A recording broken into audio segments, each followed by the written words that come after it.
can't help but feel good. I can't help but feel fine. Everything is in its place. If you're tuning in for another episode, welcome back to our channel. If you're new around here, this is Geovanny, I'm Simone, and this is our son named Ted. And in this video, we're going to be sharing what it's like to live with a dog here in Mexico. We're specifically going to be talking about what it takes to move with your dog here, what life looks like for a dog here in Mexico, and what the monthly expenses of owning a dog in Mexico looks like. All what we're going to talk about in this video is based on our experience we have lived with Ted for the last 2 years in Playa del Carmen, Mexico. Something that I really love about living in Playa del Carmen with Ted is the fact that there are parks everywhere. Like, I'm talking multiple parks per neighborhood. Ted actually has a preferred park. It's our preferred park as well. It's really beautiful. We're on our way there now. So many parks. So many parks. Parks. At least in our neighborhood, at least in Playa del Carmen, from what we've seen, the preferred type of dog here is Chihuahua. Which means that all of the little kids that come across Ted think that he is massive. Actually, more than once, a little kid has pointed to Ted and been like, it's a cow. How would you say it in Spanish? A vaca. Una vaca. They literally think he's the size of a cow. Another breed of dogs that we have seen like commonly here, at least in Playa, are huskies. Yeah, it's like impressive how many huskies we have seen. Lots of huskies. Chihuahuas and huskies are like the thing here. Oh yes, you're very cute. Yes, you're very cute. Oh yes, you're very cute. Yes. Hey? Okay, but now you're going to be jailed up, my friend, because you just love to roam. My parents would give me one treat for every 10 like this video gets.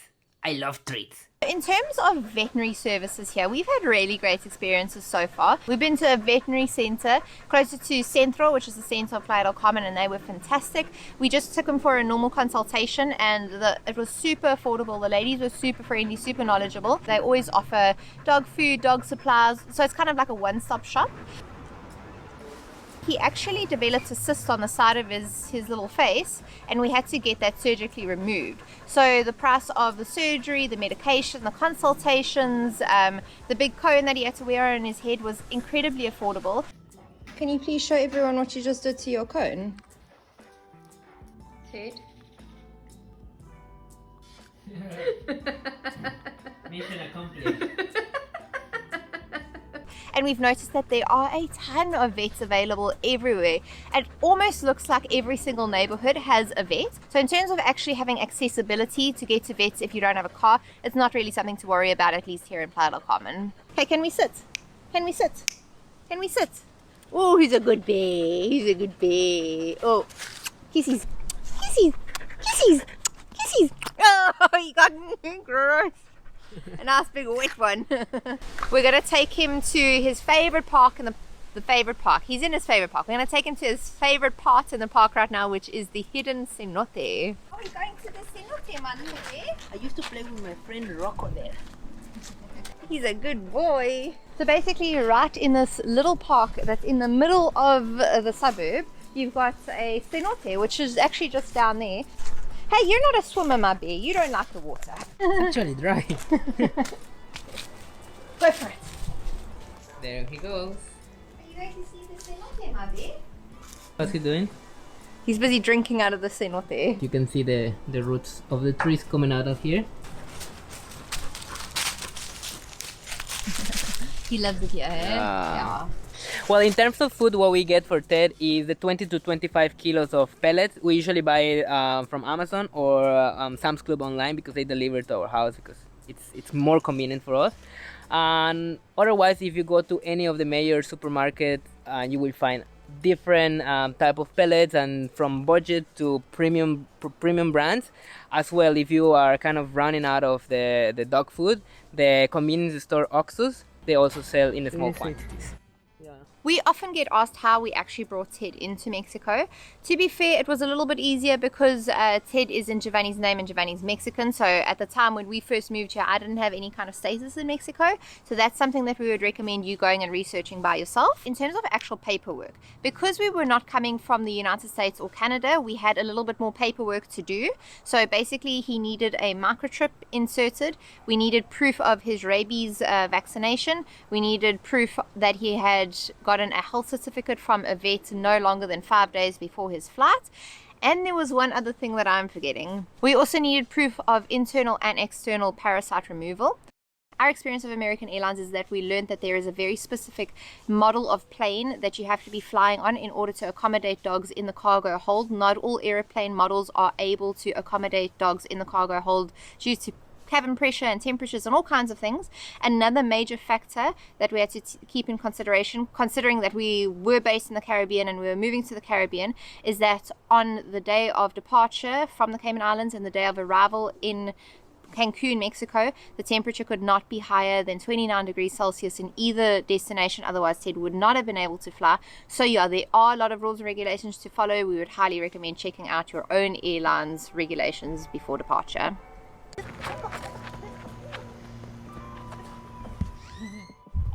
One of the challenges that 𝐬𝐿𝐼 and I have faced with living with Ted here in Playa del Carmen, because we don't have a car, moving him around is actually quite a mission sometimes.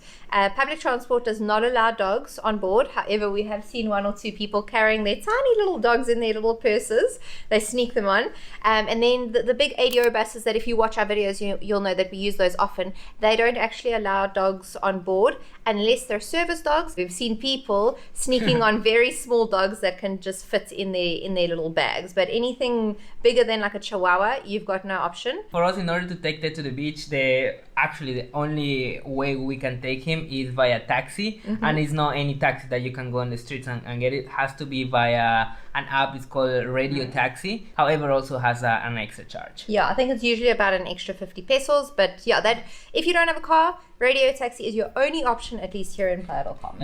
Yeah. Are we ready for the beach? Hey, are we ready for the beach? Let's go. Let's go to the beach. Should we go to the beach? Should we go? Should we go? Let's go. Let's go. Oh, yes. Come on, let's go. Hey. Come here. Hola, buenos días. Excuse me, senor. Can I have some space, please? Excuse me. Thank you. Okay. Gracias.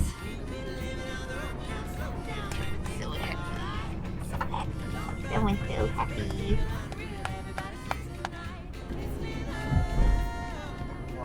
Gracias. Buen día. Oh, Ted, peeing on the poles is the very first activity. Ted, why you wanna pee everywhere? As you can see, dogs are not allowed. However, there were a few people that suggested to us that if we were able to bring Ted to the beach before 9 a.m., before the police and a lot of people were out on the beach, it would be okay. We adopted Ted from the Cayman Islands. All of the beaches there are dog friendly, so we used to take him to the beach all the time. Since we've lived in Playa for the last 2 years, he hasn't been to the beach once. So, I mean, it would be very nice to see him out there on the sand again. I'm sure he's going to be very happy when we get down there, provided we can get onto the beach. Tetsito, are you going to the beach, my little bear? Yes, my bear. Oh, he's so happy. Yeah, I want to pee everywhere.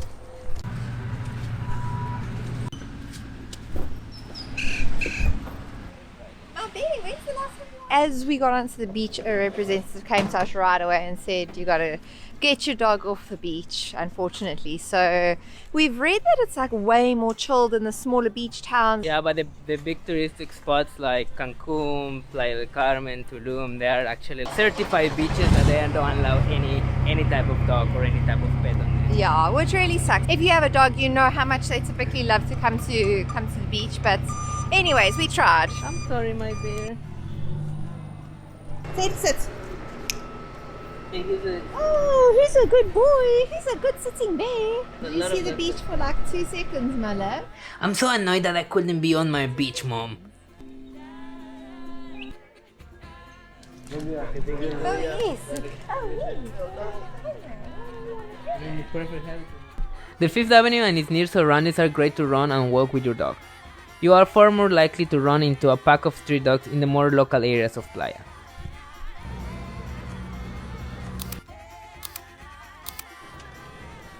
Can you imagine putting Ted in the swing? He'd be pissed. Another common issue that you will find here in Mexico is the amount of stray dogs, and actually in the entire Latin America we have the highest number. And this is because of the lack of education amongst the population, and they don't know the importance of the nutrient and spaying.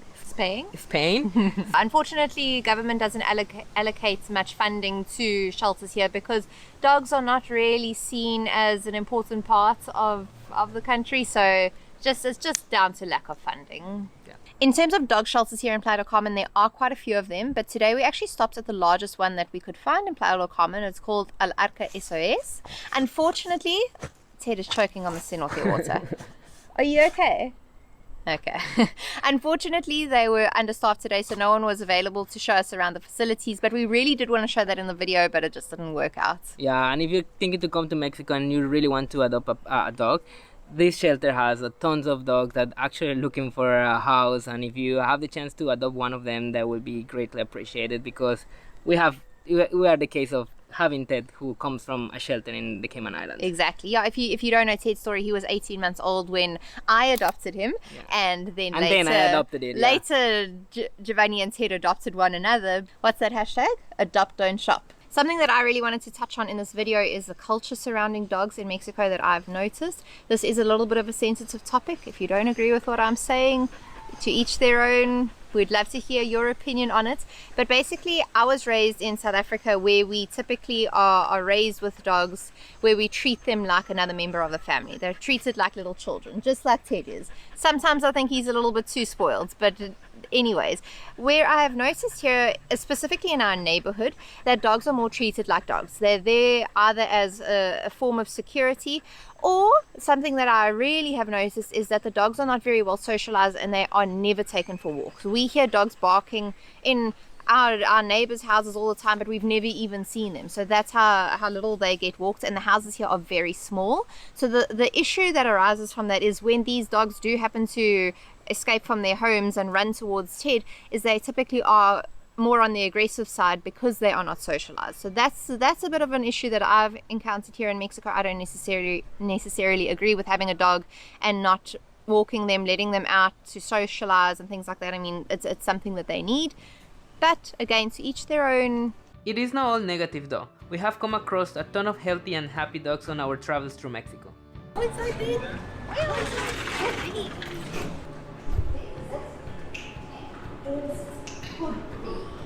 What are you gonna order, Ted? Buenas tardes. Muy bien, ¿y tú? Bien, gracias. Muy bien, gracias. ¿Crema batida? Sí, gracias. Y una galleta, por favor. Una galleta. galleta. Una galleta. Good big. It's nice to be outside. Yeah, oh, look at my. Mira. Mira, Uy, a Mayes le gusta. Para las fotos y posa. Sí. Diana no. yes, your mom is eating the cookie. None for you. So when it comes to dog-friendly restaurants and cafes, Playa del Carmen is actually pretty dog-friendly. But the thing that you've got to keep in mind is most of the restaurants and the cafes that accommodate dogs you'll find down by the tourist zone and where the expats live. We are more like where the locals live, more in the neighborhoods, and we only have 1 or 2 restaurants in total that allow dogs. If you are a person that loves to take your dog out with you to restaurants and cafes, I would definitely consider looking only at moving to where the expats move to. No es para ti. No es para ti? Sit, po. Ah, qué bonito. Did you get so spoiled? He's a spoiled dog. He's really a spoiled dog. Yeah, we actually, so you know how I said earlier how in our neighborhood a lot of the dogs are very aggressive because they're not taken care of. These 2 dogs are actually 2 of Ted's best friends, and they're taken excellent care of. We see them almost on a daily basis. Muchísimas gracias. No es para ti. Maybe a little bit of cream. I'm going to give him a little bit of cream. You should do. Ted. Oh, who's a spoiled bee. If you're looking for some dog-friendly restaurants near the 5th Avenue, we'd highly recommend Basic Foodie for a great breakfast and 𝐸𝐶𝐞𝐫 for a delectable iced mocha. Muchas gracias. What do I get? So to sum all of that up, we're really grateful that we ended up in Playa del Carmen with Ted. Other than the fact that it's not very easy to take him to a beach, we're just super grateful that veterinary services and dog parks are super accessible in this region. If you liked today's video, please don't forget to give us a big thumbs up, subscribe to our channel, activate the notification bell, share it with your friends because this helps us to grow in YouTube. That being said, we will see you in the next one. Hasta luego! If you would like to follow Ted's journey, we share our daily life with him over on our Instagram stories, so come and find us there.